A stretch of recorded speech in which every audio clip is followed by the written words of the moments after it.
Isi ringkas Kitab Markus.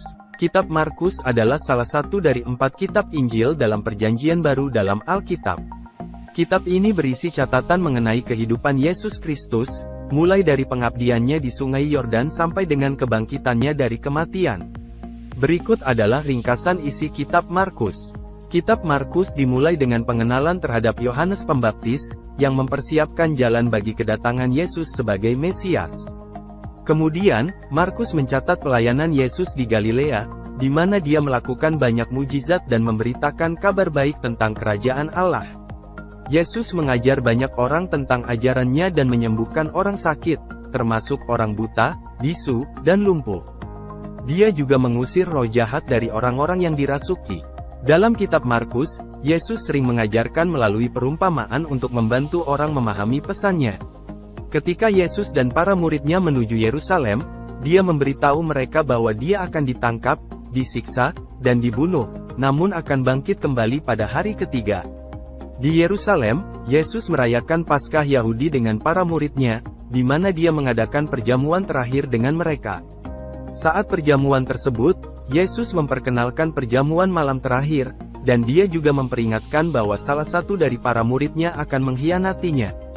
Markus mencatat bagaimana Yesus kemudian ditangkap, diadili, disiksa, dan disalibkan, lalu dibawa ke dalam kubur. Namun, 3 hari kemudian, Yesus bangkit dari kematian. Setelah kebangkitannya, Yesus menampakkan diri kepada para muridnya dan memberitahu mereka untuk pergi dan memberitakan kabar baik tentang kerajaan Allah ke seluruh dunia. Yesus memberikan janji bahwa Roh Kudus akan datang dan membantu mereka dalam pelayanan mereka. Kitab Markus berakhir dengan catatan tentang naiknya Yesus ke surga.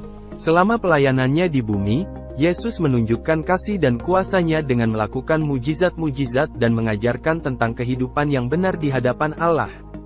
Kitab Markus memberikan gambaran yang jelas tentang kehidupan, kematian, dan kebangkitan Yesus Kristus, dan penting untuk memahami ajaran Yesus Kristus. Maksud dan tujuan penulisan Injil Markus. Tujuan penulisan Injil Markus adalah untuk memperkenalkan dan menjelaskan siapa Yesus Kristus sebagai anak Allah dan juru selamat dunia.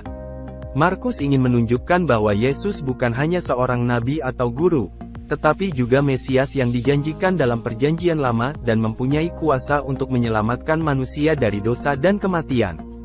Dalam kitab Injil ini, Markus mencatat pelayanan Yesus, mujizat-mujizatnya, pengajarannya, perjalanannya menuju salib, dan kebangkitannya sebagai bukti bahwa Yesus adalah Putra Allah yang datang untuk memberikan keselamatan dan hidup yang kekal kepada umat manusia. Latar belakang penulisan Injil Markus. Latar belakang penulisan Injil Markus adalah situasi gereja perdana pada abad pertama Masehi. Injil Markus ditulis sekitar tahun 60-70 Masehi, di bawah pemerintahan Kaisar Romawi Nero yang sangat anti-Kristen. Gereja saat itu mengalami penganiayaan dan Markus menulis Injilnya sebagai bahan ajaran bagi orang-orang Kristen yang mengalami tekanan dan kesulitan dalam mempertahankan iman mereka.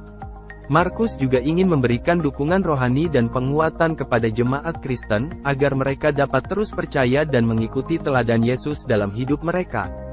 Selain itu, Markus juga ingin menunjukkan kepada orang-orang non-Kristen bahwa ajaran dan pelayanan Yesus memiliki nilai dan makna yang besar bagi seluruh umat manusia, tidak hanya bagi orang-orang Yahudi pada masa itu. Susunan Injil Markus. Kitab Markus dapat dibagi menjadi beberapa bagian utama, yaitu 1. Pengenalan tentang Yohanes Pembaptis dan pelayanan awal Yesus di Galilea, Markus 1 ayat 1-13. 2. Pelayanan Yesus di Galilea, termasuk mujizat-mujizat dan pengajarannya, Markus 1 ayat 14 sampai dengan Markus 8 ayat 30. 3. Perjalanan Yesus menuju Yerusalem dan pelayanannya di sepanjang jalan, Markus 8 ayat 31 sampai dengan Markus 10 ayat 52. 4. Pelayanan Yesus di Yerusalem, termasuk perjamuan malam terakhir, penangkapan, pengadilan, penyiksaan, penyaliban, dan kebangkitannya, Markus 11 ayat 1 sampai dengan Markus 16 ayat 8. 5. Penampakan Yesus setelah kebangkitannya dan perintahnya untuk memberitakan kabar baik tentang kerajaan Allah, Markus 16 ayat 9 sampai 20. Setiap bagian utama tersebut terdiri dari beberapa pasal yang membahas peristiwa-peristiwa tertentu dalam kehidupan Yesus Kristus. Dalam masing-masing pasal, terdapat pengajaran dan pesan moral yang dapat diambil sebagai pedoman hidup bagi umat Kristen. Terima kasih. Tuhan Yesus memberkati.